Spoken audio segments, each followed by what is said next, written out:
স্বামীর থেকে তালাক নেওয়ার পর এক নারী বলেছিল, এই পৃথিবীটা আমার কাছে জাহান্নামের মতো মনে হয়।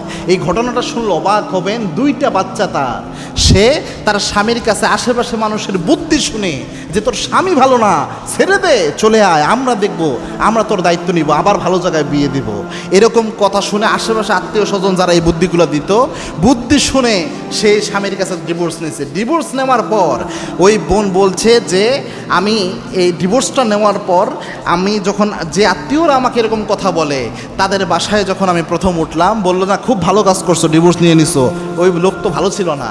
প্রথম দিন আমার সাথে খুব মেহমানদারি আচরণ। আমি তারপরে মোটামুটি 5-7 দিন যখন তার বাসায় থাকলাম, তার আচরণের মধ্যে ব্যাপক পরিবর্তন আমি লক্ষ্য করতে পারলাম।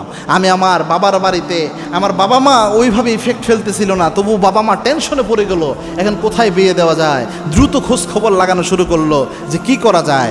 আমার ভাইদের কাছে আমি একটা বোঝার মতো হলাম, ভাইয়ের ওয়াইফদের কাছে আমি বোঝার মতো হলাম, মানে ফ্যামিলিতে একটা নতুন ঝামেলা সৃষ্টি হলো। এরকমভাবে তারা আমাকে নেওয়া শুরু করলো। প্রথম অবস্থায় ব্যাপারটা কিন্তু এমন ছিল না, টাকা পয়সা আছে, কিন্তু এই যে এক্সট্রা যে আমি আসছি আমার দুটো সন্তান নিয়ে, এর কারণে তারা একটা বোঝার মতো অনুভব করা শুরু করলো। একটা পর্যায়ে সময় যেতে যেতে এখন আমাকে তারা কথা বলার ক্ষেত্রে কোনোভাবেই ভালো কথা বলে না, একটু চুন পান থেকে চুন খুসলেই বলে যে এই জন্যই তো তোর জামাইয়ের সাথে তোর সংসার টিকে নাই, এরকম খোটা দেয়। এই জন্য প্রিয় বোনেরা, ডিভোর্স নেওয়ার আগে 1000 বার চিন্তা ভাবনা করবেন। যেই বোনদের ডিভোর্স হয়েছে তাদের সাথে একটু পরামর্শ করবেন। আমার যে ফেসবুক পেজটা রয়েছে মাহমুদুল হাসান মনোয়ার নামে, এই জায়গায় প্রতিদিন এরকম শত শত মেসেজ আসে বিভিন্ন ঘটনাগুলো। একটা আপনি যে বিভিন্ন ঘটনা, অনেক ভাই যে করুণ ইতিহাস বর্ণনা করে, প্রবাসী ভাইয়েরা শুনলে অবাক লাগে যে কি একটা অবস্থা। সুতরাং এই অভিজ্ঞতাগুলো একটু শুনবেন, যে বোনদের ডিভোর্স হয়ে গেছে একটু শুনের পরে পৃথিবীকে বোঝার চেষ্টা করবেন। মনে রাখবেন, এই পৃথিবী একজন স্বাভাবিক নারী, যেই নারীটা 100 জায়গায় চরিত্রহীনতা করেছে, এই নারীটা যখন বিয়ের বাজারে উঠে, এই মেয়েটাকে এই সমাজ যেইভাবে মূল্যায়ন করে, বৈধভাবে একজন ডিভোর্সি নারীকে ওইভাবে মূল্যায়ন করে না। চিন্তা করতে পেরেছেন? এই সমাজ এরকমই ভাই।